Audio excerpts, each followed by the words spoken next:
Emma Chen had inherited a $200 million company, but the CEO, treating her like his secretary, had no idea she could fire him with a single signature. Before we start the story, leave a comment telling us which city you're watching from. And at the end, don't forget to rate this story from 0 to 10.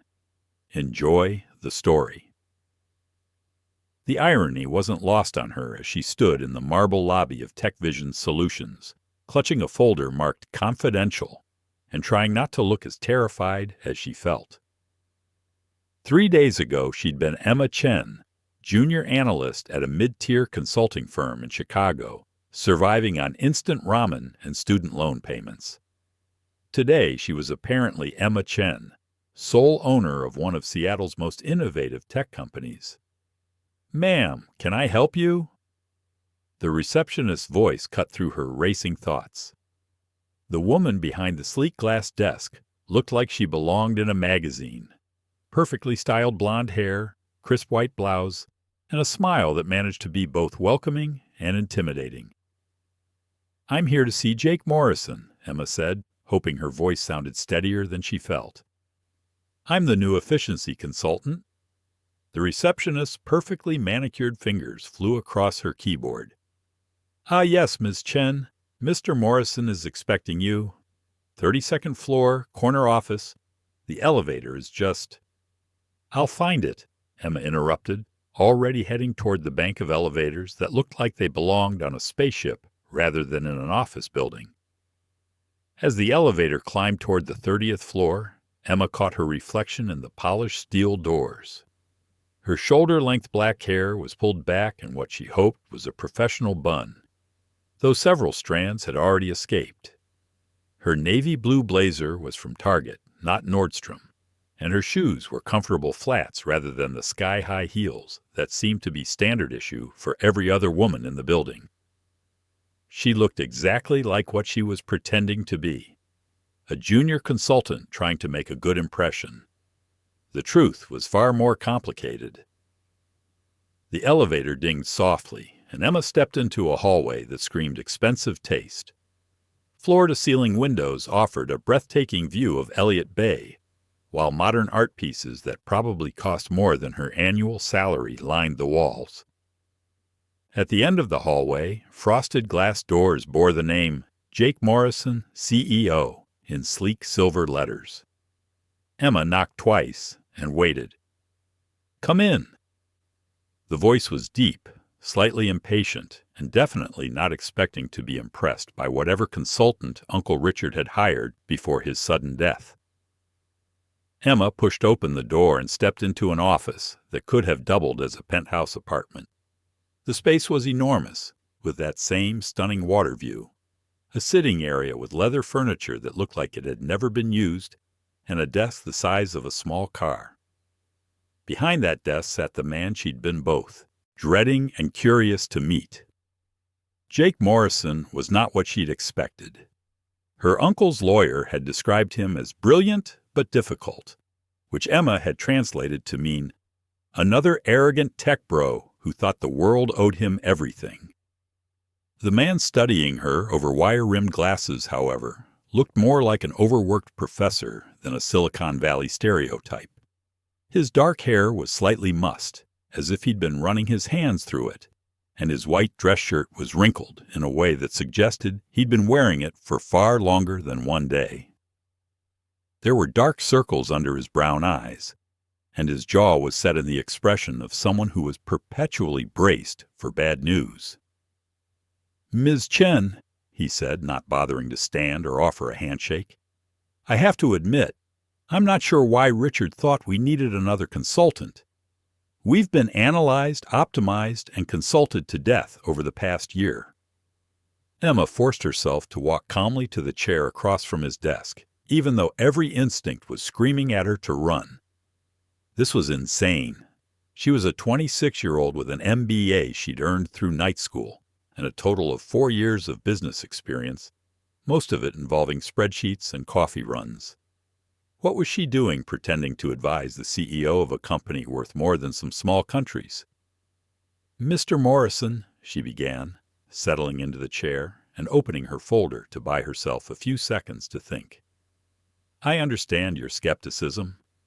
From what I've reviewed of your recent consultant reports, it seems like you've been given a lot of advice, but not much practical implementation strategy.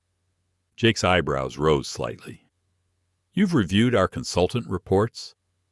Emma's heart hammered against her ribs. She had reviewed them, all night in fact, after breaking into the company's digital files using the access codes Uncle Richard's lawyer had provided. Your uncle shared some background materials with my firm before his passing, she said carefully. I wanted to understand the current situation before we met. My uncle? Jake's expression shifted from skeptical to confused. Richard Chen was my... Emma caught herself just in time. She'd almost said my uncle, which would have immediately revealed their relationship and raised questions she wasn't ready to answer. Richard Chen was my firm's primary contact. I'm sorry for your loss. Something flickered across Jake's face. Grief, maybe, or exhaustion. Richard was a good man. The best boss I ever had, and probably the only reason this company is still standing. He gestured to a chair across from his desk. Though I have to say his timing in hiring another consultant was questionable. We're in the middle of a pretty significant crisis. Emma sat down, genuinely curious now. What kind of crisis? Jake leaned back in his chair, studying her with those tired brown eyes. For a moment, Emma wondered if he could somehow see through her carefully constructed cover story. Then he sighed and rubbed his forehead. Blackstone Capital has been circling us like vultures for the past 6 months. They want to buy us out, break us up, and sell off the profitable pieces. Our board is starting to listen to their offers, especially now that Richard's gone. His voice carried a bitterness that made Emma's chest tighten.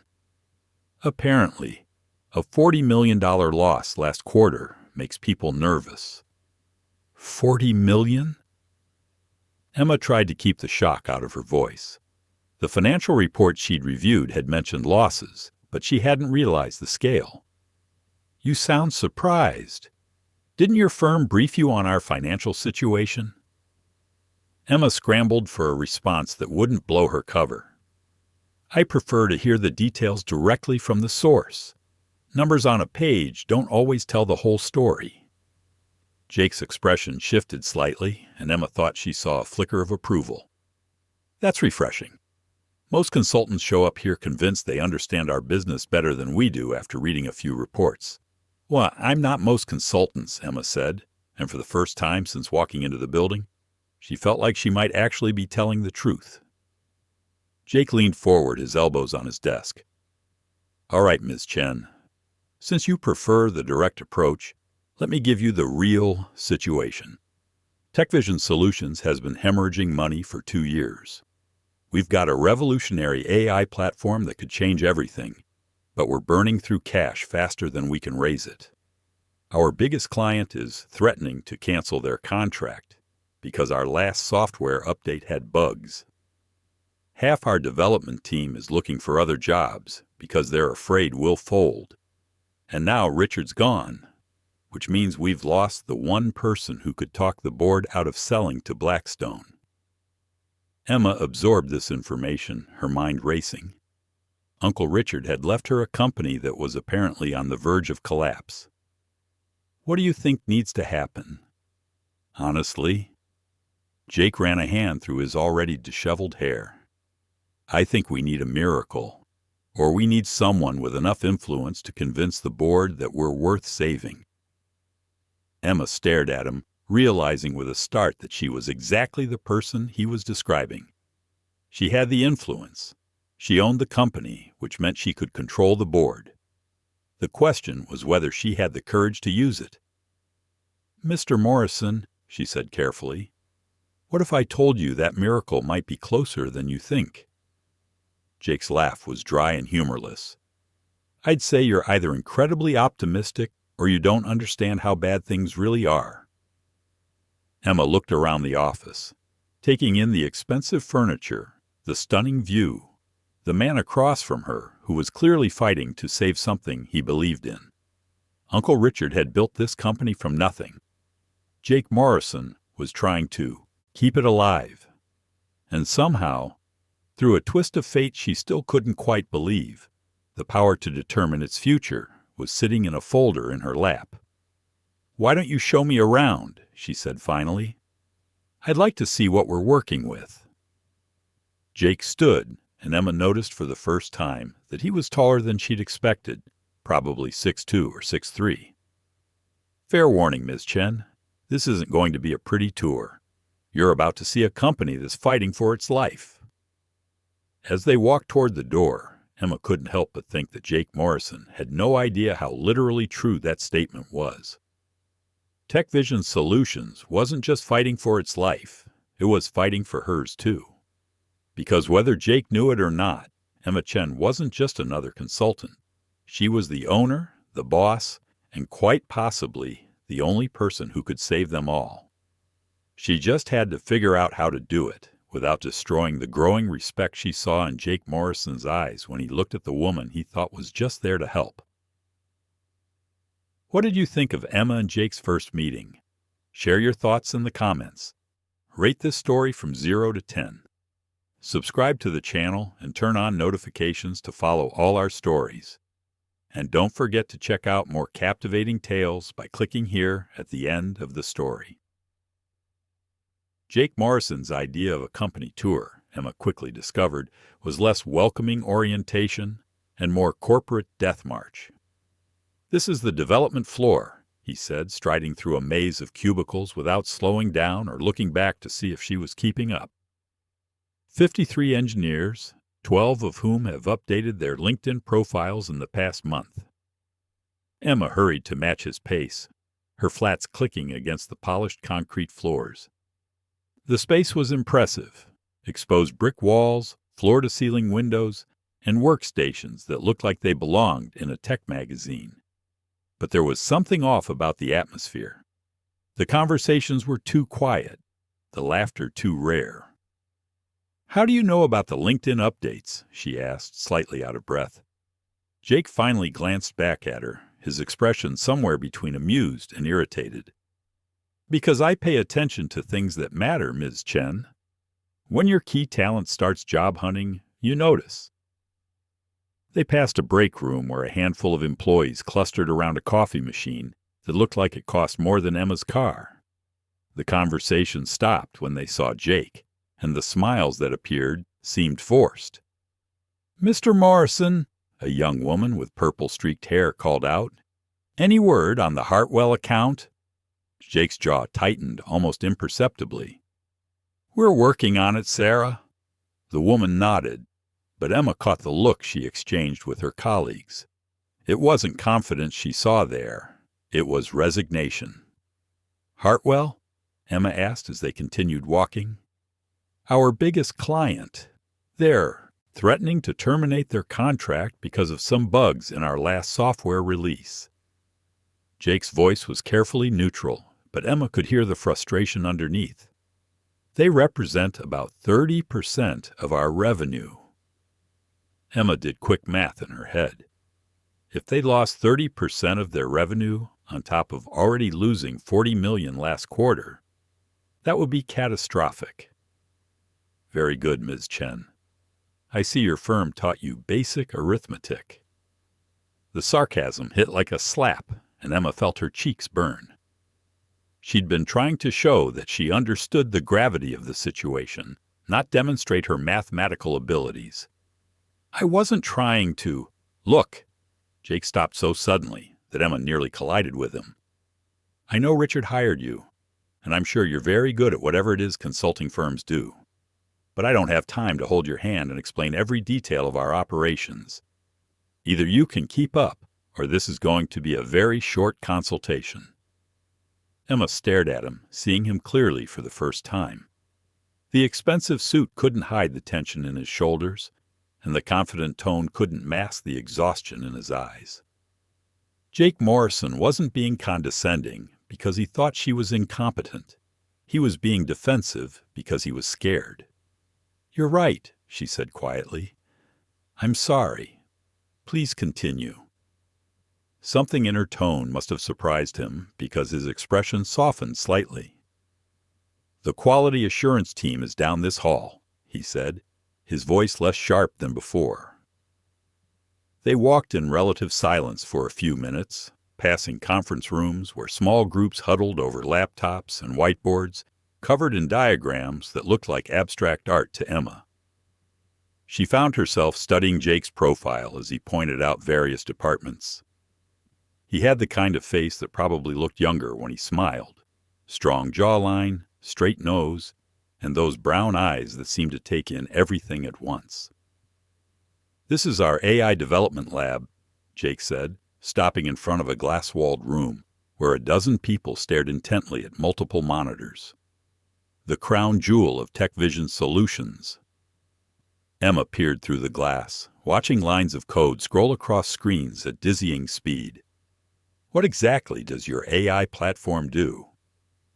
"Natural language processing with predictive analytics," Jake said, and for the first time since they'd started the tour, there was genuine enthusiasm in his voice. "Imagine being able to analyze customer service interactions in real time and predict not just what customers want, but what they're going to want 6 months from now. That sounds revolutionary." "It is. Or it would be if we could perfect the algorithm and actually get it to market." The enthusiasm faded as quickly as it had appeared. "We've been in development for 3 years. Richard believed in the vision, but the board is getting impatient." Emma watched the developers work, noting the intensity of their focus. "They look passionate about what they're doing." "They are, but passion doesn't pay rent, and some of the best minds in that room have families to feed." Jake's reflection appeared in the glass next to hers, and Emma was struck by how tired he looked. "That's what frustrates me the most about these consultant reports. Everyone wants to talk about optimizing human resources and streamlining operations, but no one wants to acknowledge that we're talking about people's lives." The comment surprised Emma. Based on his earlier attitude, she'd expected him to be the type of CEO who saw employees as expendable assets. "Is that why you don't like consultants?" Jake turned to look at her directly. "I don't like consultants because most of them show up here with fancy degrees and theoretical knowledge, spend a few weeks asking obvious questions, then present a report full of recommendations that sound good on paper but would destroy the soul of this company. And you think that's what I'm going to do?" "I think—" Jake paused, studying her face with those perceptive brown eyes. "I think you might be different, but I've been wrong before." There was something in his tone, vulnerability maybe, or hope he was trying not to show, that made Emma's chest tighten. She realized with a start that she actually wanted to be different, wanted to prove that she wasn't just another consultant with a clipboard and a condescending attitude. "Can I ask you something?" she said. "Shoot. If you could fix one thing about this company right now, anything at all, what would it be?" Jake was quiet for so long that Emma wondered if he was going to answer. When he finally spoke, his voice was softer than she'd heard it all morning. "I'd find a way to give everyone in this building the security of knowing their jobs were safe. Not because we're barely staying afloat, but because we're building something so incredible that no one would ever want to leave." Emma felt something shift in her chest, a warmth that had nothing to do with the expensive heating system and everything to do with the man standing next to her. Jake Morrison wasn't the arrogant tech bro she'd expected. He was someone who genuinely cared about his employees, who was fighting to save not just a company, but the dreams and livelihoods of everyone who worked there. "That's a good answer," she said quietly. "It's an idealistic answer," Jake corrected. "In the real world, good intentions don't balance budgets." "Maybe not, but they're a pretty good starting point." Jake looked at her again, and this time Emma saw something new in his expression. Curiosity, as if he was trying to figure out who she really was. "Come on," he said finally. "Let me show you the executive conference room. That's where the board meets to decide our fate." As they walked toward the elevator, Emma's mind raced.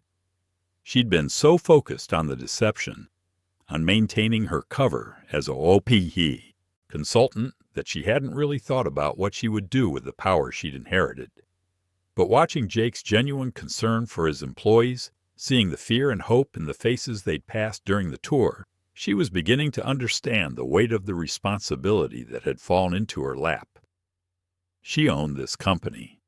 These people's jobs, their dreams, their futures. They were all in her hands now. And the man walking beside her, the man who was fighting so hard to save them all, had no idea that the power to grant his wish was following him down the hallway, in Target shoes and a nervous smile. The elevator doors opened, and as they stepped inside, Emma caught their reflection in the polished steel.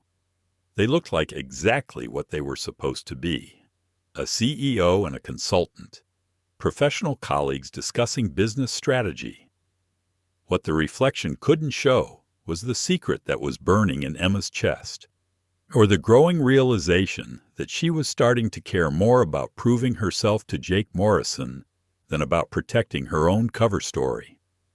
"Ms. Chen," Jake said as the elevator climbed toward the executive floor. "Yes?"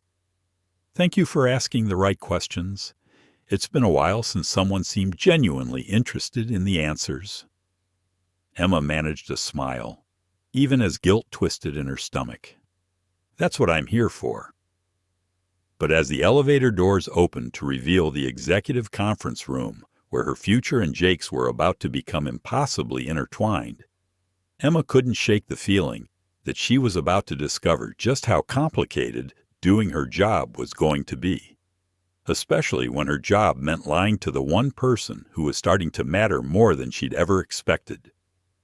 Emma had never been good at breaking and entering, but apparently inheriting a company came with certain perks, like having the master access codes to every digital file in the building. It was 11:47 p.m., and the TechVision Solutions building was eerily quiet. The security guard had made his rounds an hour ago, and Emma had waited in the parking garage until she was certain she was alone. Using the executive key card Uncle Richard's lawyer had provided, she'd slipped back into the building like some sort of corporate spy, which she supposed was exactly what she was.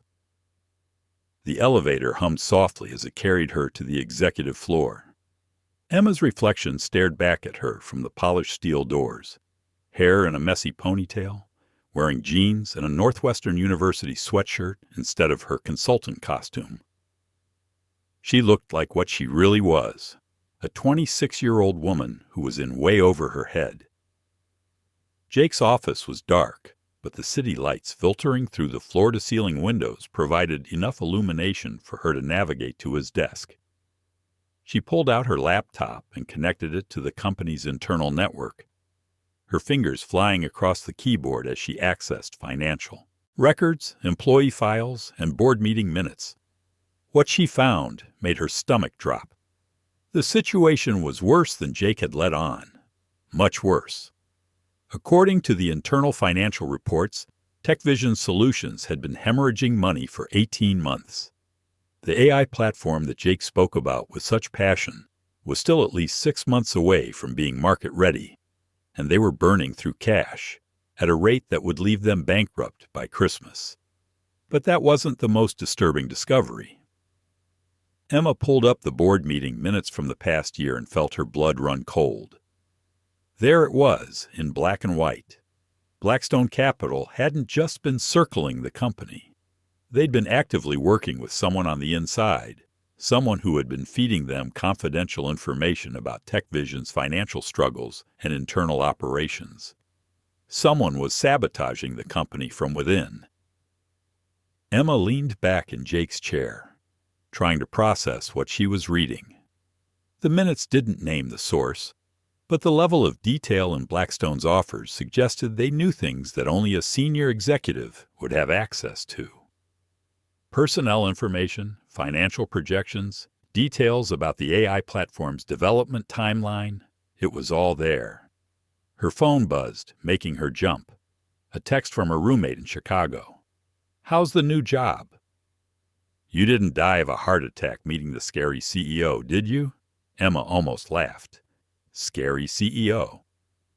If only her roommate knew that the scary CEO had spent an hour that afternoon patiently explaining the company's mission to his supposed consultant, his voice growing warmer each time she asked a thoughtful question. She turned her attention back to the employee files, cross-referencing the board meeting attendees with access levels and security clearances. Jake Morrison's file was thick. Performance reviews, salary information, stock options that were currently underwater, thanks to the company's financial struggles. But what caught her attention was a personal note from Uncle Richard, dated just 3 months before his death. Jake has exceeded every expectation. His leadership during the Patterson merger was exceptional, and his loyalty to this company and its employees is unquestionable. In the event of my passing, I recommend he be given full authority to steer TechVision through its current challenges. He has my complete trust. Emma stared at the note, feeling a complicated mix of validation and guilt. Uncle Richard had trusted Jake completely, enough to recommend him for full control of the company. And here she was, the actual heir, sitting in Jake's office in the middle of the night, spying on the man who had devoted his career to saving her inheritance. She opened another folder. Board of Directors, confidential. 5 names, 5 detailed profiles, 5 potential suspects. Margaret Hartwell, the venture capitalist who'd been pushing hardest for the Blackstone deal. David Chen, the former tech executive who joined the board 2 years ago. Patricia Williams, the financial consultant who seemed to question every expense. Robert Stevens, the legal expert who'd been Uncle Richard's college roommate. And Caroline Foster, the marketing executive who'd built 3 successful companies before joining TechVision's board. Any one of them could be the leak. Emma was so absorbed in reading the profiles that she almost missed the sound of the elevator opening down the hall. She froze, her heart hammering against her ribs. The security guard wasn't supposed to make another round until 2 a.m. Footsteps echoed in the hallway, growing closer. Emma quickly closed her laptop and shoved it into her bag. But there was nowhere to hide in the glass-walled office. She was trapped. The footsteps stopped right outside Jake's door. Emma held her breath, pressing herself against the wall beside the desk, hoping the shadows would hide her. The door handle turned, and a figure stepped into the office. "I know you're in here," a familiar voice said quietly. Jake Morrison stood silhouetted in the doorway, and even in the dim light, Emma could see the tension in his shoulders. "You can come out, Ms. Chen. The security cameras picked up your car in the parking garage." Emma's cheeks burned with embarrassment as she stepped out from behind the desk. "I can explain." "I'm sure you can." Jake flipped on the lights, and Emma winced at the sudden brightness. He was wearing jeans and a Harvard Business School t-shirt, his hair even more disheveled than usual. "Breaking into my office to steal company secrets is pretty standard consultant behavior, right?" "I wasn't stealing anything," Emma said quickly. "I was trying to understand." "Understand what?" "How much confidential information you could gather for whatever consulting report you're planning to write." Jake's voice was cold, but Emma could hear the hurt underneath the anger. "Or maybe you're working for Blackstone. Is that what this is about?" The accusation hit Emma like a physical blow. "No, Jake, I would never." "It's Mr. Morrison," he corrected sharply. "And you'll forgive me if I don't take your word for it. You lied to get access to this building after hours, and I found you going through private company files." Emma felt tears prick at her eyes. This was exactly what she'd been afraid of, that her deception would hurt someone who didn't deserve it. But she couldn't tell him the truth, not yet. She didn't even know if she could trust him with the knowledge that she owned the company. "I'm trying to help," she said quietly. "Help yourself to our proprietary information, maybe." "Help you save this company?" The words burst out before Emma could stop them. "Do you have any idea what's really happening here? Someone on your board is feeding information to Blackstone. They know things they shouldn't know. Details about your operations that only an insider would have access to." Jake went very still. "What are you talking about?" Emma hesitated. She was already in trouble for being here. She might as well tell him what she discovered. "I found the board meeting minutes. Blackstone's offers are too detailed, too specific. They know about the Hartwell account problems, the AI platform delays, even the personnel changes you haven't announced yet. Someone is betraying this company from the inside." "That's impossible. The board members have been with us for years." "One of them is lying to you." Emma pulled her laptop back out and opened it. "Look at this." Despite his anger, Jake couldn't resist stepping closer to see what she was showing him. Emma pulled up the comparison she'd been working on. Blackstone's acquisition offers side by side with internal company documents. "See the timeline here?" She pointed to the screen. "Blackstone submitted this offer 3 days after your board meeting, but it includes budget projections that weren't discussed until that meeting. Either they have a crystal ball, or someone walked out of that conference room and called them directly." Jake studied the documents, his expression shifting from anger to concern to something that looked like betrayal. "Jesus," he whispered, "you're right." "I'm sorry I broke in," Emma said softly. "But I needed to see the full picture, and I didn't think you'd give me access to confidential board materials during normal business hours." Jake was quiet for a long moment, still staring at the laptop screen. When he finally looked at her, his expression was complicated. Part suspicion, part gratitude, part something else Emma couldn't identify. "Who are you?" he asked quietly. Emma's breath caught. "What do you mean?" "I mean, no consultant I've ever met would care enough to break into a building to investigate corporate espionage. Most consultants barely care enough to read the reports they're paid to write." He stepped closer, and Emma caught a hint of his cologne, something clean and expensive that made her pulse quicken. "So who are you really, Emma Chen?" For a moment, Emma considered telling him everything. The inheritance, the lawyers, the fact that she had the power to fire him or promote him or save the company with a single decision. But looking into his brown eyes, seeing the vulnerability there alongside the suspicion, she realized she wasn't ready for that conversation. Not yet. "I'm someone who cares about doing the right thing," she said finally. "And right now, the right thing is helping you figure out who's trying to destroy this company." Jake searched her face, as if trying to read the secrets she was keeping. "This is crazy," he said finally. "I should call security. Have you arrested for corporate espionage?" "Are you going to?" Another long pause.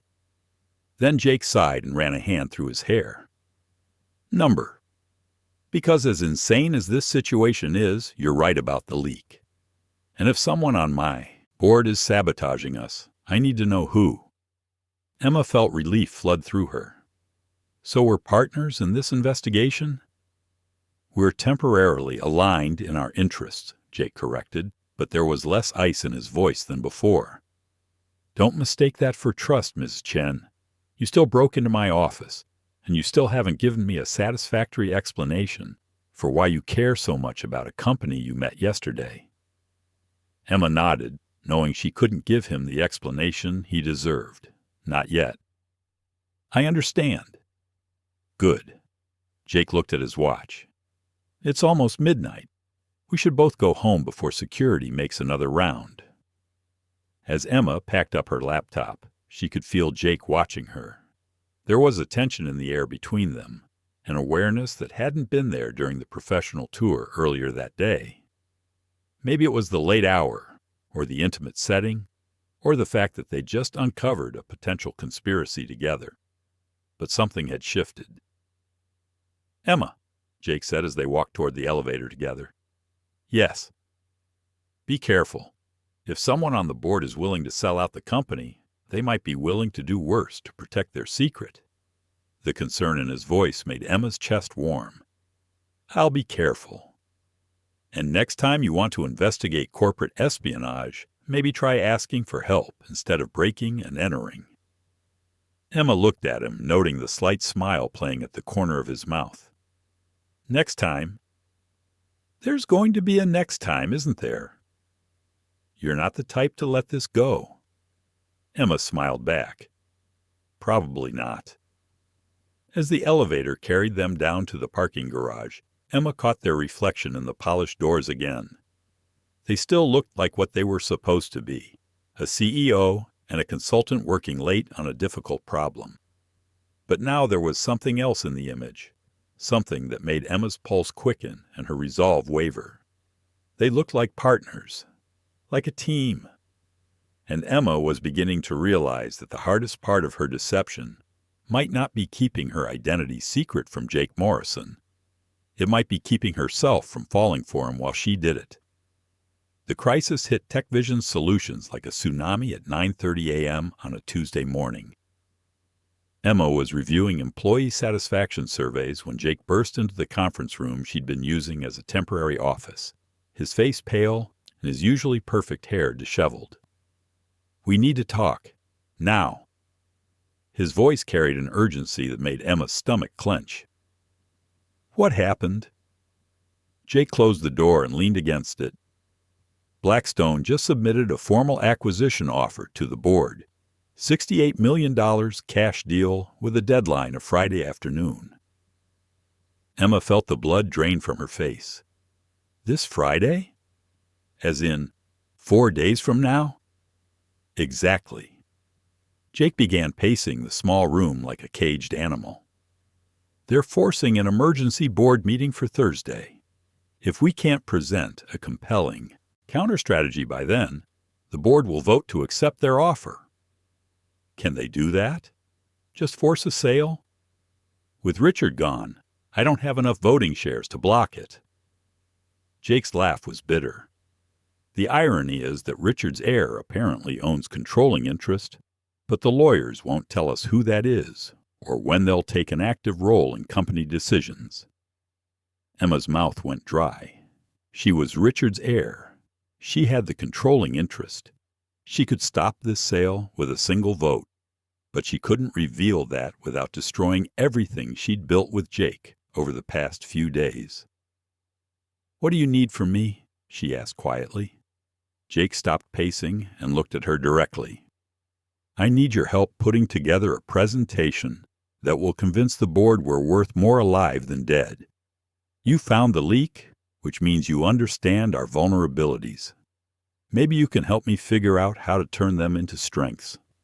Emma nodded, trying to ignore the guilt churning in her stomach. "What's our timeline?" 72 hours to save a company that took my uncle 15 years to build." Jake sank into the chair across from her. No pressure. For the next 6 hours, they worked with an intensity that bordered on obsession. Emma pulled up financial projections while Jake outlined the AI platform's potential market value. They ordered sandwiches that went uneaten and coffee that grew cold as they built a presentation that would either save TechVision or serve as its eulogy. "Look at this," Emma said, highlighting a section of code documentation. "Your AI platform isn't just ahead of the competition. It's solving problems they don't even know exist yet." Jake leaned over her shoulder to see the screen, and Emma caught that familiar scent of his cologne mixed with exhaustion and determination. "The customer predictive modeling alone could revolutionize e-commerce," he agreed. "Then why is the board so eager to sell?" "Because potential and reality are two different things." Jake rubbed his eyes. "The board sees 18 months of losses and a product that's still in beta testing. They don't see the breakthrough we're 6 weeks away from achieving." Emma turned in her chair to face him, noting the lines of stress around his eyes. 6 weeks? Maybe 8. The final algorithm integration is complex, But my development team thinks we can have a working prototype by Christmas. That's barely 2 months away. Exactly. But Blackstone knows that too, which is why they're pushing for a quick sale. They want to buy us cheap and reap the benefits of our work. Emma studied Jake's face, seeing the passion there alongside the frustration. This wasn't just about saving his job. He genuinely believed in what they were creating. What if we could guarantee the board that the AI platform will be market-ready by January 1st, she asked. On what basis? Hope and determination? On the basis of additional funding to accelerate development. Emma pulled up the financial projections they'd been working on. What if you had access to $20 million in emergency funding? Could your team deliver the finished product in 10 weeks instead of 8 months? Jake stared at her. Where exactly would we get $20 million? Emma's heart pounded. She could authorize that funding. As the owner, she could inject capital into the company tomorrow. But she couldn't tell Jake that without revealing her identity. Angel investors, she said finally. Private funding from people who believe in the technology. Emma, we've been trying to raise additional capital for 6 months. No one wants to invest in a company that's hemorrhaging money. What if they weren't investing in the company, Emma said, the idea forming as she spoke. What if they were investing in the AI platform specifically? Licensing deals, development partnerships, revenue-sharing agreements? Jake went quiet, his mind clearly racing. That could work, he said slowly. If we could separate the AI development from the company's existing debt. Exactly. Blackstone wants to buy TechVision because they know the AI platform is valuable. But what if we could make the platform profitable without selling the company? They worked until nearly midnight, building financial models and partnership structures that could save TechVision without sacrificing its independence. Emma found herself watching Jake as he worked, noting the way his eyes lit up when he talked about the technology, the careful way he considered every detail that might affect his employees. You really love this company, she said during a brief break. Jake looked up from his laptop. I love what it represents. The idea that a small team with a big vision can change the world. He paused. Richard used to say that technology without humanity is just expensive machinery. Everything we build here has to make people's lives better, not just more efficient. Emma felt a warmth spread through her chest. He sounds like a wise man. He was, and he trusted me to carry on that vision. Jake's voice grew quiet. I'm terrified I'm going to fail him. You won't, Emma said firmly. We won't. Jake met her eyes, and Emma saw something shift in his expression. When did this become we? Emma felt her cheeks warm. When you asked for my help. And when did I start trusting a consultant I caught breaking into my office? Maybe when you realized I was trying to save your company, not destroy it. They stared at each other across the conference table, and Emma felt the air between them charged with something that had nothing to do with corporate strategy.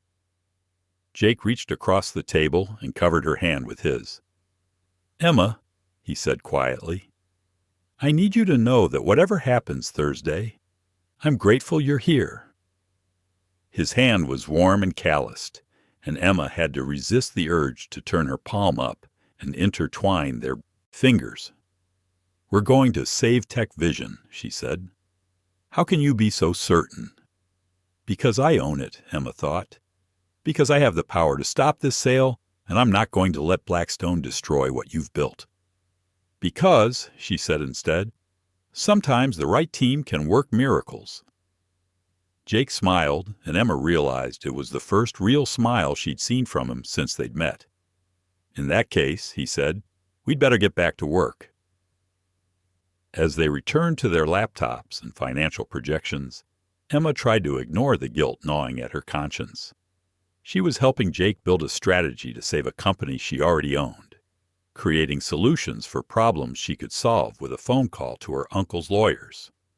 But watching Jake's determination, seeing his genuine care for every employee whose job hung in the balance, Emma knew she was making the right choice. When she finally revealed her identity, she wanted Jake to see her as a partner who had earned his respect, not just an heiress who had inherited his loyalty. The question was whether she could save TechVision and her relationship with Jake at the same time. Emma discovered the sabotage at 6:47 a.m. on Wednesday morning, buried in an email thread that made her blood run cold. She'd arrived at the office early, hoping to review the presentation one final time before Jake arrived. Instead, she found herself staring at her laptop screen in horror, reading an email chain between board member David Chen and someone at Blackstone Capital. The acquisition timeline has been moved up as requested. Morrison suspects internal leakage, but hasn't identified the source. Recommend proceeding with Thursday vote. The response was even more damning.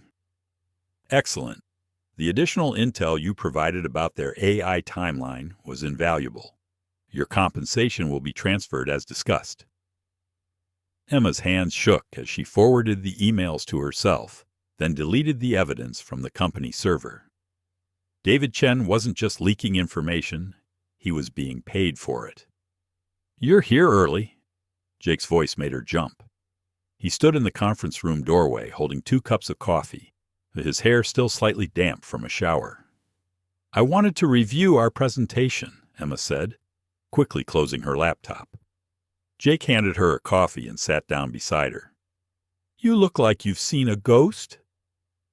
Emma took a sip of coffee, buying herself time to think. She couldn't tell Jake about the emails without revealing that she'd been accessing board members' private communications, something only the company owner would have authorization to do. "I'm just nervous about tomorrow," she said finally. "We've got this," Jake said, his voice more confident than his expression. "The partnership structure you proposed is brilliant.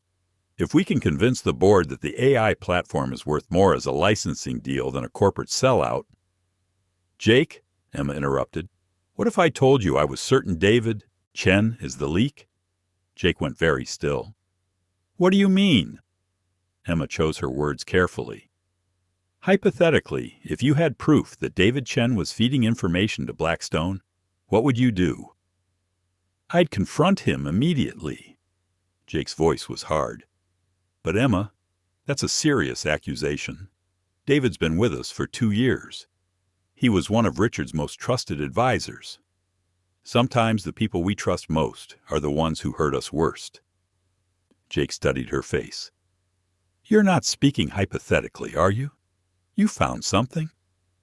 Emma's pulse quickened. "I can't tell you how I know. But Jake, David Chen is working for Blackstone. He's been selling them information for months. Show me the proof." "I can't." "Why not?" "Because I accessed his private emails using administrative privileges that only the company owner should have," Emma thought desperately. "Because revealing my evidence would expose my identity. Because the source is confidential," she said finally. Jake leaned back in his chair, frustration clear on his face. "Emma, you're asking me to accuse a board member of corporate espionage based on information you can't share from a source you won't name. I know how it sounds." "It sounds insane." Jake stood up and began pacing. "Even if you're right about David, we can't prove it without evidence. And we have 18 hours until the board vote." Emma felt panic rising in her chest. She had the evidence, but she couldn't share it without destroying her cover. She had the power to fire David Chen immediately, but she couldn't use it without revealing she owned the company. "What if there was another way?" she asked quietly. "What do you mean?" Emma took a deep breath. "What if someone with controlling interest in TechVision showed up to the board meeting? Someone who could override any vote to sell?" Jake stopped pacing. "Richard's heir, you mean? Emma, we don't even know who that is. The lawyers won't release any information until the estate is fully settled. But what if they did? What if the heir decided to reveal themselves tomorrow?" "That would change everything," Jake said slowly. Controlling interest means they could stop the sale regardless of what the board votes. Emma nodded, her heart pounding. And what if that person wanted to keep you as CEO? What if they believed in your vision for the company? Jake sat back down, studying her intently. Why are you asking me this? Because I want to know how you'd feel about it. Would you stay if the new owner supported your leadership? Of course I would. This company is my life. Jake paused. But Emma, there's no guarantee Richard's heir even cares about TechVision. They could be some distant relative who just wants to cash out. What if they weren't? Emma pressed. What if they genuinely wanted to save the company and protect all these jobs? Jake's eyes narrowed. You know something you're not telling me. Emma felt trapped between her desire to help and her fear of revealing too much. I know that sometimes the solution to a problem is closer than we think. Before Jake could respond, his phone buzzed. He glanced at the screen, and his expression darkened. What is it? Emma asked. Text from David Chen. He wants to meet privately before the board meeting tomorrow. Says he has concerns about our presentation. Emma's stomach clenched. David was going to try to sabotage their last chance to save the company. Don't meet with him alone, she said quickly. Why not? Because... Emma struggled for a reason that wouldn't expose her knowledge of David's betrayal. Because if he's having doubts about our strategy, you want witnesses to whatever he says. Jake looked at her suspiciously. Emma, you're acting strange. First the hypothetical questions about Richard's heir, now you're paranoid about David Chen. What's going on? Emma stood up abruptly. I need some air. She walked to the window, looking out at the Seattle skyline. Below them, the city was waking up, people heading to work trusting that their jobs would still exist tomorrow. In 18 hours, the board would vote on whether to sell TechVision to Blackstone. David Chen would do everything in his power to ensure that sale went through, and Emma was the only person who could stop it. Emma, Jake's voice was softer now. He'd moved to stand beside her at the window. Talk to me. What's really going on? Emma turned to face him, and the concern in his brown eyes nearly broke her resolve. She wanted to tell him everything, the inheritance, her identity, the emails she'd found. She wanted to promise him that TechVision would be safe, that his job was secure, that she would never let Blackstone destroy what he'd worked so hard to build. Instead, she said, I care about this company. More than I should, probably. Why? Because I care about you. The words hung in the air between them. Jake's expression shifted, surprise giving way to something warmer, more intimate. Emma, he said quietly. She stepped closer, close enough to see the flecks of gold in his brown eyes. Jake, whatever happens tomorrow, I want you to know that you're an incredible leader. This company is lucky to have you. And I'm lucky to have you, he replied, his voice husky. For a moment, Emma thought he was going to kiss her. The air between them was charged with possibility, with all the things they hadn't said and all the secrets she was keeping. Then Jake's phone rang, shattering the moment. Morrison, he answered, stepping away from her. Emma watched his expression change as he listened to whoever was calling. When? Jake asked sharply. How bad is it? He hung up and turned to Emma, his face pale. That was our head of security. Someone broke into the AI development lab last night. Preliminary reports suggest they accessed our source code. Emma felt the world tilt around her. Blackstone? Or their inside man, Jake said grimly. Emma, I think your suspicions about David Chen might be right, and I think we're running out of time. The emergency board meeting was scheduled for 2 p.m. sharp, but Emma arrived at TechVision at dawn, her stomach churning with nerves and determination. Today was the day she would reveal everything. She sat in her car in the parking garage, staring at the legal documents Uncle Richard's lawyer had overnighted to her hotel. stock certificates, ownership papers, and a notarized letter of authorization that would give her control of the company she'd been pretending to consult for. Her phone buzzed. "Jake, where are you? Need to review presentation one more time." Emma typed back, "Be right up. Everything's going to be okay." She hoped that was true. The elevator ride to the executive floor felt like it lasted forever. When the doors opened, Emma found Jake pacing in the conference room, his usually perfect appearance disheveled. His tie was crooked, his hair looked like he'd been running his hands through it, and there were dark circles under his eyes. "Thank God you're here," he said, looking up from a stack of papers. "I've been awake all night thinking about the security breach. If Blackstone has our source code—" "Jake," Emma interrupted gently, "we need to talk." "About the presentation? I think we're as ready as we'll ever be, but about who I really am." Jake stopped pacing and stared at her. "What do you mean?" Emma's heart hammered against her ribs. "I mean, I haven't been entirely honest with you about why I'm here. Emma, if this is about David Chen, I've already decided to confront him before the meeting. We can't let—" "I'm Richard Chen's niece," Emma said quickly before she lost her nerve, "and I inherited TechVision Solutions when he died." The silence that followed was deafening.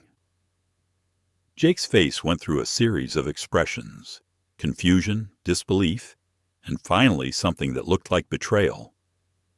"You're lying," he said flatly. Emma pulled the ownership documents from her bag and set them on the conference table. "I own 68% of TechVision Solutions. I have controlling interest, which means I can stop the Blackstone sale regardless of how the board votes." Jake stared at the papers, then at Emma, then back at the papers. "This is impossible. You're a consultant. You work for a firm in Chicago." "I did work for a firm in Chicago, until 3 weeks ago, when Uncle Richard's lawyer called to tell me I'd inherited a company I didn't even know existed." "Uncle Richard," Jake repeated slowly. "Richard Chen was your uncle." "My father's older brother. They had a falling out when I was young, so I barely knew him." Emma's voice grew quiet. "I found out at his funeral that he left me everything." Jake sank into a chair, his face pale. "So when you showed up here as a consultant—" "I was lying. The lawyer advised me to observe the company before revealing my identity. I was supposed to evaluate whether TechVision was worth saving or if I should just sell to the highest bidder." "And your conclusion?" Jake's voice was dangerously quiet. Emma looked at him directly. "TechVision is worth saving. You're worth saving. Everything you've built here. Everyone who works here.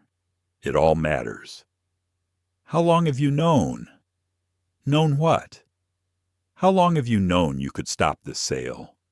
How long have you been sitting on the solution while watching me panic about losing everything?" Emma felt tears prick at her eyes. "Jake, I wanted to tell you. Every day I wanted to tell you.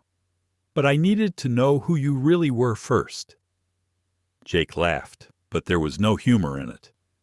"Who I really was. That's rich, coming from someone who's been lying about her identity since the day we met. I wasn't lying about caring about this company, or about caring about you." "Weren't you?" Jake stood up abruptly. "How do I know anything you've said to me is real? How do I know this isn't just some elaborate game to you?" "Because I could have sold to Blackstone 3 weeks ago and never set foot in this building," Emma said, her voice rising. "Because I could have fired you on my first day and installed my own CEO. Because I chose to work with you instead of around you."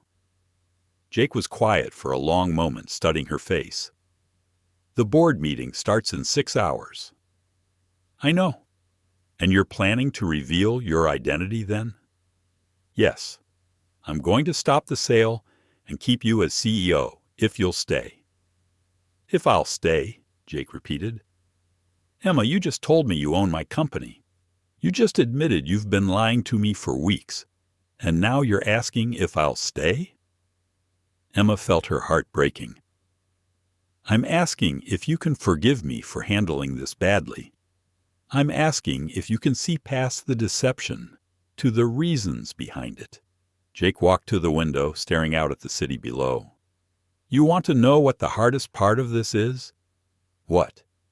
I was falling in love with you, the consultant who challenged me, who saw potential in this company, who cared enough to break into my office to investigate corporate espionage. He turned to face her. But that woman doesn't exist, does she? She was just a character you were playing. She wasn't a character, Emma said desperately. Jake, everything I felt, everything we shared, that was real. Was it? Or was it just easier to get close to me while pretending to be someone else? Before Emma could respond, the conference room door opened. David Chen walked in, followed by the other board members. Mr. Morrison, David said with a smile that didn't reach his eyes. I hope you're ready for today's presentation. I understand Blackstone is quite eager to hear the board's decision. Emma caught Jake's eye and saw her own resolve reflected there. Whatever happened between them personally, they had a company to save. Actually, David, Emma said, standing up and gathering her ownership documents, I think today's meeting is going to be full of surprises. The boardroom fell silent as Emma Chen stood at the head of the mahogany table, holding documents that would change everything. Ladies and gentlemen, she began, her voice steadier than she felt, before we discuss Blackstone's acquisition offer, I need to make an announcement. Margaret Hartwell glanced at her watch impatiently. Ms. Chen, with respect, you're here as a consultant. The board needs to focus on... I'm Richard Chen's niece and the majority owner of Tech Vision Solutions, Emma interrupted, placing her ownership certificates on the table. The silence was deafening. David Chen's face went white, while Patricia Williams leaned forward to examine the documents. Caroline Foster's eyebrows shot up, and Robert Stevens removed his glasses to clean them nervously.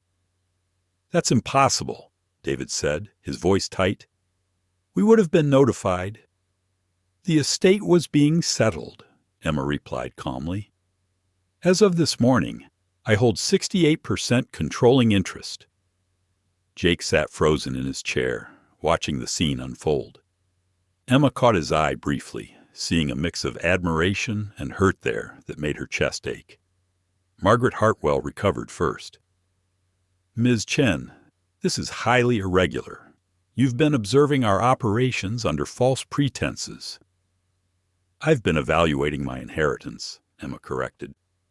And I've decided that Tech Vision Solutions will not be sold to Blackstone Capital. David Chen shot to his feet. You can't just waltz in here and...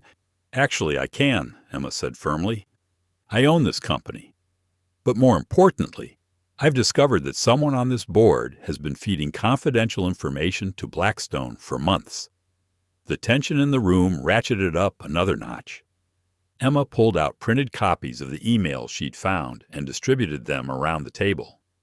David Chen has been selling our company secrets, she announced. Financial projections, development timelines, personnel information, all passed directly to Blackstone to help them craft their acquisition strategy. David's face flushed red. This is ridiculous. These documents could be fabricated. The timestamps match board meeting dates exactly, Jake said quietly, studying his copy. And the information in these emails is too detailed to be guesswork. Patricia Williams looked up from her papers, her expression disgusted. David, please tell me this isn't true. I was trying to protect the company, David said desperately. Blackstone assured me they would maintain operations and keep staff. They assured you of a healthy payment for corporate espionage, Emma cut in. $25,000 per information packet, according to these emails. Caroline Foster shook her head. David, how could you? Because this company is bleeding money, David exploded. Because Jake's vanity project AI platform is going to bankrupt us. Because sometimes you have to make hard choices. Jake stood slowly, his face dangerous. My vanity project? David, that AI platform is 6 weeks away from revolutionizing predictive analytics. You've just sold our competitive advantage to our biggest threat. Even if that's true, Margaret said carefully, Ms. Chen, you're asking us to trust a woman who's been deceiving us for weeks. How do we know your motives are pure? Emma took a deep breath. Because I could have sold to Blackstone 3 weeks ago for twice their current offer. Because I could have cleaned house and installed my own management team. Instead, I chose to work with Jake to understand this company's true value. She pulled out her laptop and connected it to the room's presentation screen. Jake and I have developed an alternative strategy that will make TechVision profitable within 6 months without selling to Blackstone. For the next 20 minutes, Emma and Jake presented their partnership licensing model, their accelerated development timeline, and their projected revenues. Despite the tension in the room, Emma could see the board members becoming genuinely interested. The numbers are compelling, Robert Stevens admitted. But can you guarantee these timelines? I can guarantee the funding, Emma said. As owner, I'm prepared to inject $20 million immediately to accelerate development and secure our market position. Margaret leaned back in her chair. And Mr. Morrison, how do you feel about working for someone who lied about her identity for weeks? Jake was quiet for a long moment. Emma held her breath, waiting for his answer.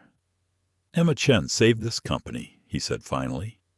She uncovered the leak that could have destroyed us. She developed a strategy that protects our employees and our vision. Her methods were unconventional, but her results speak for themselves. Emma felt tears prick her eyes at his words. However, Jake continued, I think we need new board leadership. David Chen's betrayal has compromised our security and damaged trust. I recommend his immediate removal. Seconded, Patricia said quickly. All in favor? Emma asked. 4 hands went up. David Chen gathered his papers and left without another word. Now, Emma said, turning back to the remaining board members, shall we vote on the Blackstone offer? All opposed to the acquisition? Margaret asked. 5 hands rose unanimously. Motion denied, Margaret announced. TechVision Solutions remains independent. As the board members filed out, discussing the transition plans and new development timeline, Emma found herself alone with Jake. Thank you, she said quietly, for backing me up in there. Jake was putting papers in his briefcase, not looking at her. I backed up the right decision for the company. Jake, about us? There is no us, Emma. His voice was tired but firm. You're my boss now. We'll have a professional relationship. Nothing more. Emma felt her heart break a little. It doesn't have to be that way. Jake finally looked at her, and Emma saw the pain in his brown eyes. Yes, it does. Because I need to be able to trust my business partners, and I'm not sure I'll ever be able to fully trust you again. He walked toward the door, then paused. For what it's worth, you made the right choice for TechVision. Richard would be proud. As Jake left, Emma sank into her chair, staring out at the Seattle skyline. She'd saved the company, protected hundreds of jobs, and secured her uncle's legacy. But the victory felt hollow without the man she'd fallen in love with beside her to share it. 2 weeks after the board meeting, Emma Chen sat in her new corner office, Uncle Richard's former office, staring at quarterly reports and feeling more isolated than she'd ever felt in her life. The irony wasn't lost on her.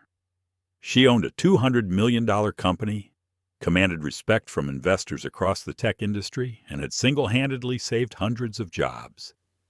Yet she'd never felt more alone. Jake had kept his word about maintaining a purely professional relationship. He arrived early, worked late, and delivered exceptional results on the AI platform development. But their interactions were limited to brief project updates and formal emails that made her heart ache with their politeness. Ms. Chen. Her new assistant, Jennifer, poked her head through the door. The development team is ready for the weekly progress meeting. Emma nodded, gathering her files.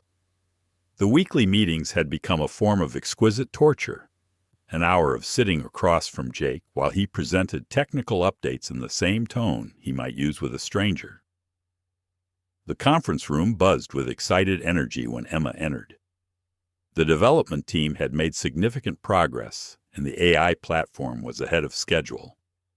"We should have the beta version ready for testing by next Friday," announced Sarah Kim, the lead developer. "The predictive algorithms are performing better than our most optimistic projections." Emma smiled, genuinely pleased. "That's wonderful news. Jake, what's the timeline for client demonstrations?" Jake didn't meet her eyes as he consulted his notes. "I've scheduled presentations with 3 potential licensing partners for the following week. If testing goes well, we could have our first revenue streams by Christmas." "Excellent," Emma said, trying to keep her voice professional, despite wanting to tell him how proud she was, how much she admired his leadership. After the meeting, Emma lingered as the team filed out, hoping for a moment alone with Jake. But he was already heading for the door. "Jake, wait," she called. He paused, his hand on the doorframe. "Yes, Ms. Chen?" The formal address stung every time. "I wanted to thank you for the progress report. The board will be pleased." "Just doing my job." "I know, but—" Emma stopped herself. What was she supposed to say? That she missed their late-night strategy sessions? That she missed his smile? That the company's success felt meaningless without him to share it with? "Was there something else?" Jake asked, still not looking directly at her. "No," Emma said quietly. "Nothing else." That evening, Emma worked late again, partly because there was always more to do as CEO, but mostly because her empty hotel suite felt even lonelier than her office. She was reviewing licensing contracts when she heard voices in the hallway. "Never seen him like this," someone was saying. "He's brilliant as always, but it's like the life went out of him." "Ever since the board meeting," another voice agreed. Whatever happened between him and the new owner, it really affected him. Emma crept closer to her door, recognizing the voices of 2 developers from Jake's team. "Think they were involved?" the first voice asked. "Had to be. You don't get that heartbroken over a professional disagreement?" Emma closed her eyes, guilt washing over her.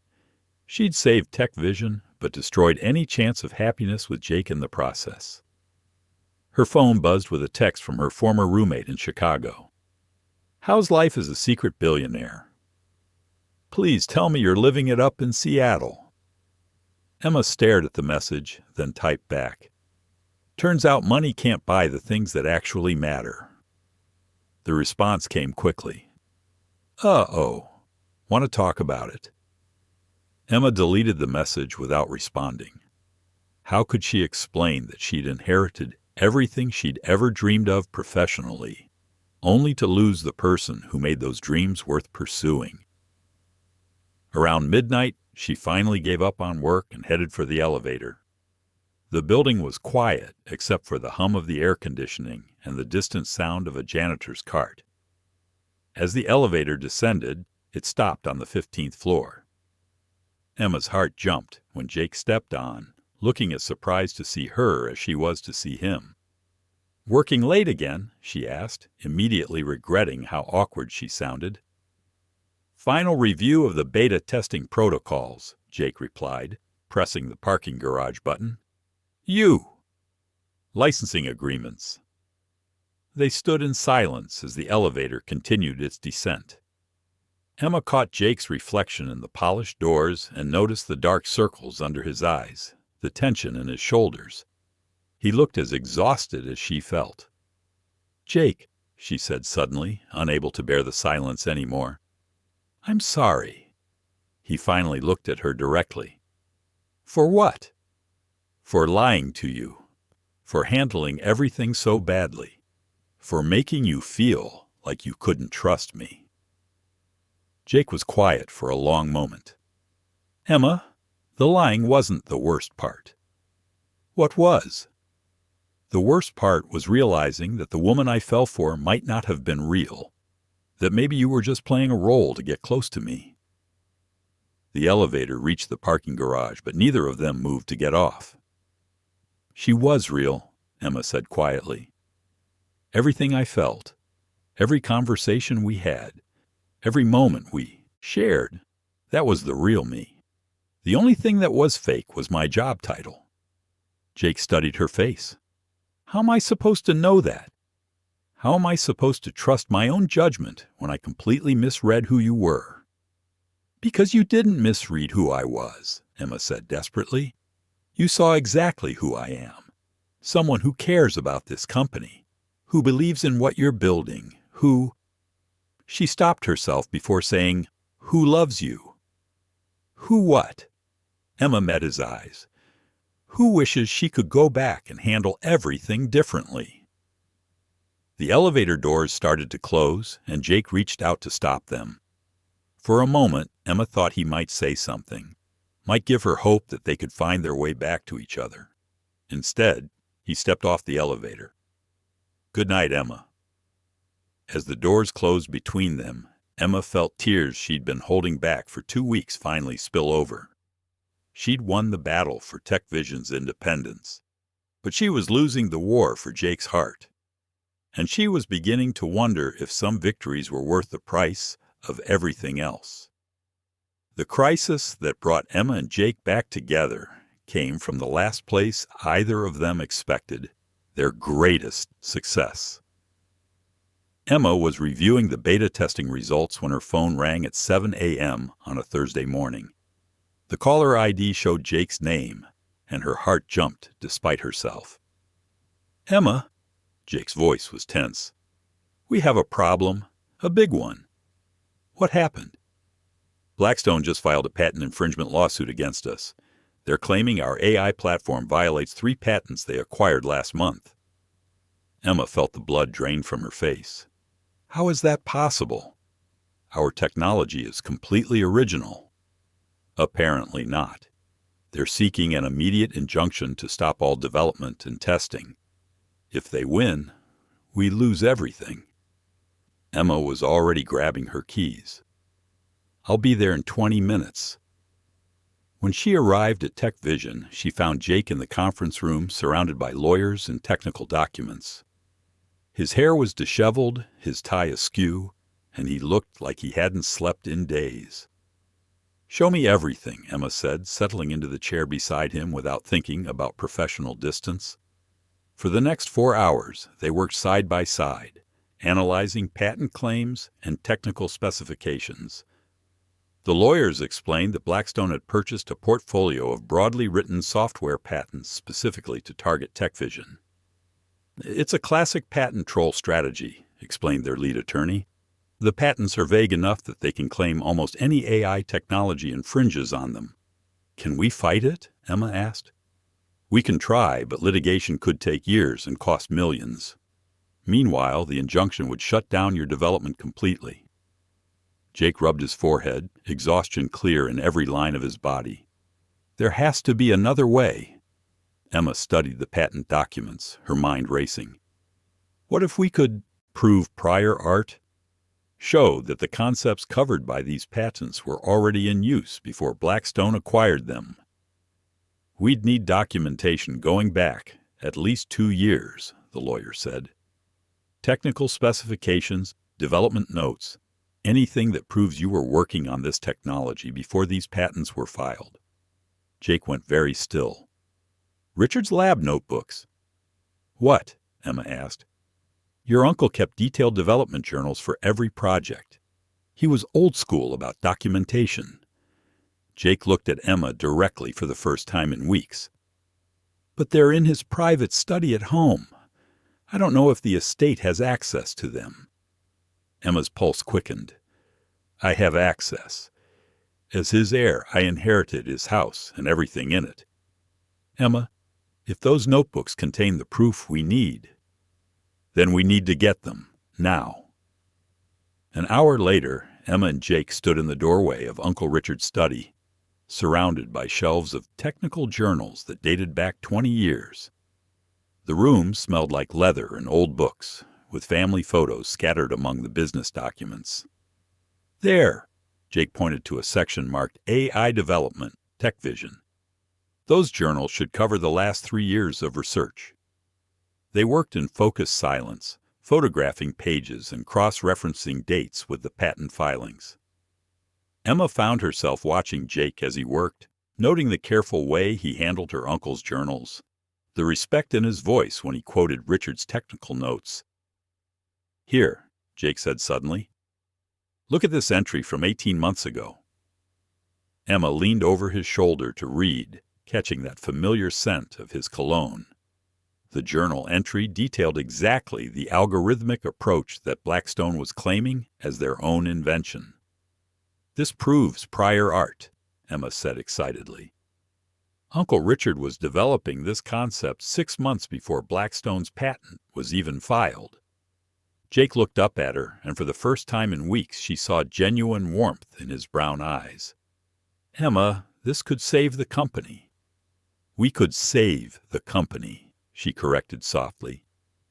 They stared at each other for a long moment, the weight of the past month hanging between them.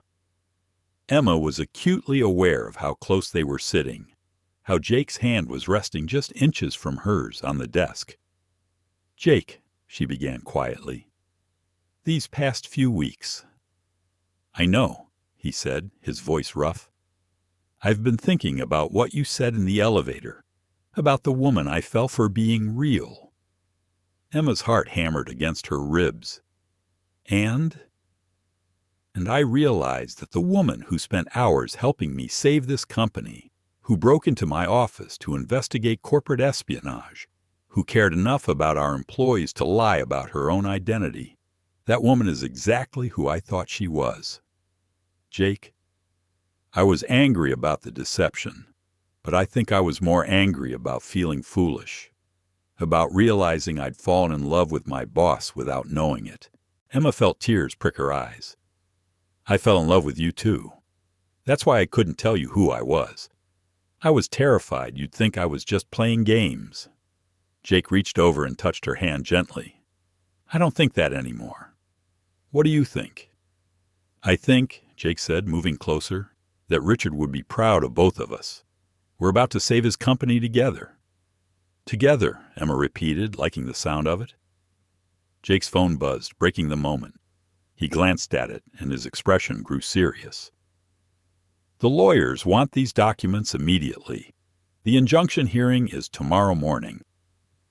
Emma nodded, gathering the journals. "Then let's go save TechVision. Again." As they loaded the evidence into Jake's car, Emma caught his arm. "Jake, whatever happens tomorrow, I want you to know something." "What?"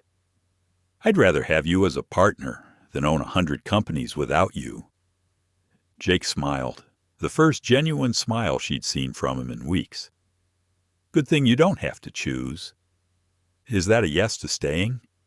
Even knowing I'm your boss?" Jake leaned down and kissed her forehead gently. "Emma Chen, I'd follow you into any boardroom battle."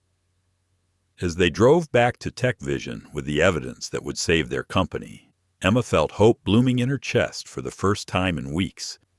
Tomorrow, they would face Blackstone in court. But tonight, they were partners again. And that felt like the biggest victory of all. 6 months after the patent lawsuit victory, Emma Chen stood at the window of her office, watching Seattle's morning skyline and smiling at the sound of genuine laughter echoing through TechVision's halls.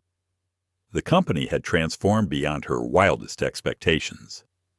The AI platform was generating revenue streams that exceeded all projections. Employee satisfaction scores had hit record highs, and 3 major tech companies were courting them for partnership deals. But the best transformation was the one sitting across from her desk, reviewing quarterly reports with the focused intensity she'd fallen in love with. "The licensing deal with Microtech is performing ahead of schedule," Jake said, looking up from his laptop. "We should see a 40% revenue increase by year-end." Emma grinned. Remember when you thought I was just another consultant who didn't understand your business? In my defense, you were pretending to be a consultant who didn't understand my business. Fair point. Emma walked over to his chair. Any regrets about staying on as my business partner? Jake reached up and pulled her down into his lap. Only that it took us so long to figure out we work better together than apart. Professionally and personally. Especially personally. Jake kissed her softly. Speaking of which, I have something for you. Emma raised an eyebrow as Jake reached into his desk drawer. If this is another efficiency report, I'm going to be very disappointed. Better than an efficiency. Oh, report. Jake pulled out a small velvet box and Emma's heart stopped. Jake Morrison, are you proposing to me in my own office? I'm proposing to my business partner in our office, he corrected, opening the box to reveal a stunning diamond ring. Emma Chen, you saved my company, challenged my assumptions, and showed me what real partnership looks like. Will you marry me? Emma stared at the ring, then at Jake's hopeful expression. You realize this means we'll never be able to maintain professional boundaries again. I was never very good at those anyway. And you'll be marrying your boss. I'll be marrying my equal partner in business and life. Emma cupped his face in her hands. Jake Morrison, I would love to marry you, but only if you promise never to call me Ms. Chen in a board meeting again. Deal. Jake slipped the ring onto her finger, then kissed her with the passion they'd been carefully restraining in professional settings. This is highly inappropriate workplace behavior, Emma murmured against his lips. Good thing I know the boss. A knock on the glass door interrupted them. Sarah Kim stood outside with a huge grin, giving them a thumbs up through the window. I think the team approves, Jake said, waving back. Emma laughed, realizing that half the development team had gathered in the hallway, watching their CEO get engaged to their director of operations. Should we make an announcement? She asked. Already on it. Jake pulled out his phone and typed quickly. Company-wide email. Emma said yes. Champagne in the break room at noon. Also, we're implementing a new corporate policy allowing romance between consenting executives. You did not just send that. Jake showed her his phone. I absolutely did. Emma shook her head, but she was smiling. You're impossible. You're marrying me anyway. I am. Though I should probably mention that inheriting a company comes with some complicated legal considerations for marriage contracts. Jake groaned. Please tell me this isn't going to involve more lawyers. Just a few, and a prenup discussion, and probably some board approval for the policy changes you just announced. Emma Chen, you are the most beautiful, brilliant, and bureaucratically complicated woman I've ever met. Is that your idea of a romantic compliment? It's my idea of an honest one. Emma kissed him again, tasting laughter and promise, and the future they were building together. Through the glass wall, she could see employees gathering excitedly, phones coming out to capture the moment their secretive CEO romance finally went public. Think Uncle Richard would approve? She asked quietly. Jake followed her gaze to the framed photo on her desk.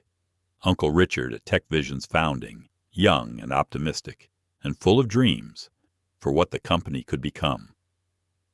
I think he'd be proud that we found a way to honor his vision while building our own. Business partnership and romantic, he's partnership. The best kind of merger, Jake agreed. As champagne bottles popped in the break room and the TechVision team celebrated their leader's engagement, Emma realized that sometimes the best inheritances aren't the ones written in wills. Sometimes they're the ones you create yourself, with the right partner, building something that honors the past while embracing the future.